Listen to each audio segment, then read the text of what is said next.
talk about the history of video games, there's a couple games that you have to talk about, like Pong and Pac-Man and Super Mario Brothers, that really influenced the entire video game industry. And Xevious is one of those titles. Xevious influenced the vertical shooting game genre more than any other game, and is, in my opinion, one of the best video games ever made. And incredibly challenging, frustrating, and enjoyable all at the same time. This game was released in 1982 and has fortunately seen a comeback on Xbox Live. And I think Xbox Live is tremendous, and the Xbox Live Arcade, bringing back the old school games from the 80s and platformers from the 90s. And I can't say enough good things about Xbox Live. Not only does it bring back these great old school games, but it brings them back in high definition. You can play them through your HDMI cable into an HD TV, and it's just tremendous. Xevious is presented in its original native aspect ratio as you would have played it in the arcade, which is like a television laid on its side.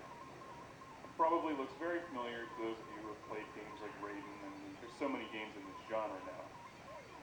As a general rule, I think they're more popular in Japan than they are over here in the States, and I think that's unfortunate, because I personally like this genre a great deal. It's challenging, it's fun.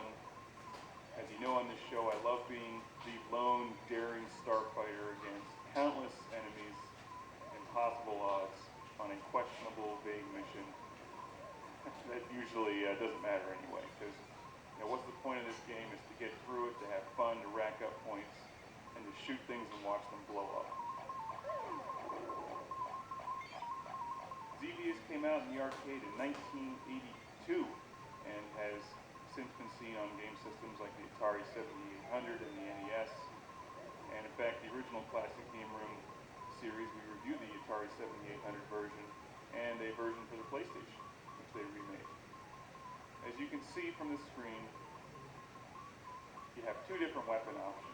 And that's one of the things that makes Xevious unique. But for starters here, you have your lasers, your twin cannons, I think they're lasers, maybe they call them something else, and your bombs. So you have to shoot your enemies in the air, and also bomb the enemies on the ground. And they're all shooting at you from different directions, and it's very challenging.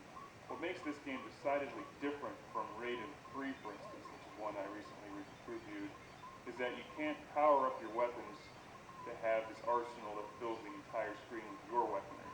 You're basically limited to the two weapons that you start with.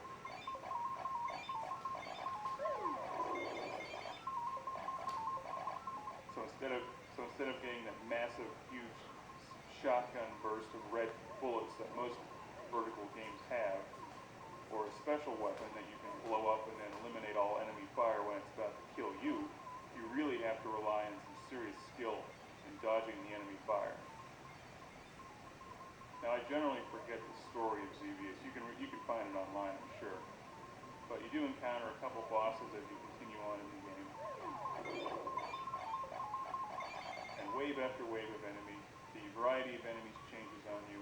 And my favorite part of this game, something I've loved since I was a kid and played this on my Atari 7800, is those spinning metal plates that come at you. And at the time, those were just amazing. That kind of graphics in a video game was just unbelievable. Xevious was way ahead of its time. And you can see why it influenced this genre so much. And just these simple things like the little tank boats in the water. You can't just bomb them. You have to actually lead them with your bomb and hope that they run into it. So it requires a lot of skill to hit all the enemies in this, to rack up serious points. And with Xbox Live, of course, they give you the added incentive of going for gamer points, which are addictive and a lot of fun to collect for no apparent reason. But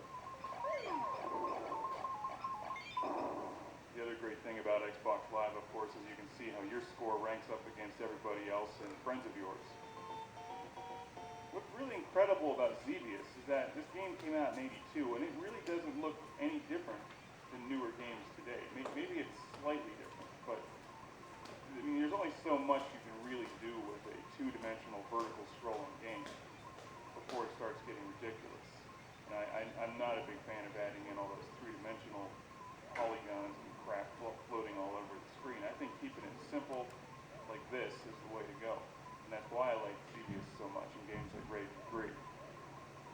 generally not a huge fan of using the Xbox 360 controller on this game. It's definitely challenging. I prefer the arcade style joystick and buttons, but what are you going to do when you don't have a stand-up Xevious arcade machine in your basement? Xbox Live is about the best thing you can have. So it does require some skill to hammer away at the button, and also remember to bomb your enemies at a precise time. This is not a game where you can just hold down the fire button. It does give you an option to do a manual shot where you just fire at the rate that I'm firing at now, and also I use my other trigger to hold down the auto fire. So if a wave of enemies comes at me, I hold down that trigger and it lets off a machine gun burst of shots. But you cannot just hold down a consistent auto fire for the entire game. And for whatever reason, the music, although it just repeats itself over and over again, it never gets old. And maybe that's just because Xevious is that awesome. Here are the metal plates. And just look at those. 20 years ago, that was incredible. They're tough too. You have to dodge those things. You can't blow them up, so you have to dodge them. And then the enemy fire is coming at you, and then you get caught in between the enemy fire and the spinning metal plates, and it kills you. I love to see the resurgence in arcade titles on Xbox Live. And they don't cost much on Xbox Live. A game like this is only about $5, and it really has infinite replay value. Even if you went out to find this for your Atari 7800 or NES, it would still cost you at least $5 or $6 when you add in the shipping costs. Because you probably end up finding it on eBay, for instance. But with the Xbox Live, you just download it and it's no problem. Now, I'm by no means the greatest Xevious player in the world. In fact, I'd like to get a lot better at this game because it really is one of my favorite games and always has been. Just need to find the time to sit down and get back into it. One of my favorite game systems is the Atari 7800, and that's one that I grew up with and had when I was a kid. And Xevious was up there with Robotron 2084 as my favorite game on the Atari 7800. I've played it for hours and hours and hours and hours. And I'm glad to see that there's still a lot of interest in Xevious today. If you like this genre, you've never played Xevious before, you owe it to yourself to pick this game up on Xbox Live or the 7800 or the NES, and you've got to play Xevious. If you're really hardcore, you can go out and buy a real stand-up coin-op Xevious machine like they would have had it in the arcades in the 80s, and you can put that in your living room, in your house. And your wife can come home and be like, "Where's all the furniture?" And be like, "Well, I put it outside because we got a Xevious machine." She may start to get red and get mad at you. Well, why do you need furniture when you have a Xevious machine? The whole point is to stand there and play Xevious. I mean, it's only common sense.